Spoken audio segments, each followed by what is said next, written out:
আজকে আমি আর মা বেরিয়ে পড়েছিলাম কিছু গয়নাগাটি কেনার উদ্দেশ্যে। সামনেই তো আমার বিয়ে, তোমরা জানোই।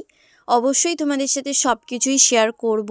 চলো এবার বাড়ির থেকে বেরিয়ে পড়েছি, বেরিয়ে পড়ে টোটোয় উঠে চলে গিয়েছিলাম নৈহাটিতে। যেহেতু তো আমাদের কাছে মার্কেট ভালো বলতে গেলে সেটা নৈহাটিই আছে। তো নৈহাটিতে আগে প্রথমে বড় মার কাছে গিয়েছিলাম। বড় মার কাছে দর্শন করে শুভ কাজ করাটাই আমার মনে হয় সব থেকে ভালো।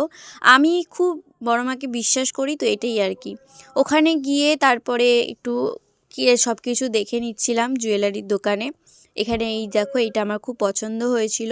সব কিছু কেনাকাটা করে তারপর আমি আর মা টোটো করে চলে এসেছিলাম বাড়ির দিকে। আর এই ব্যাগটার মধ্যেই সব কিছু রয়েছে। তোমাদের সাথে অবশ্যই আমি শেয়ার করব যে আমি আমার বিয়ের গয়না কি কি নিয়েছি, কি কি না নিয়েছি।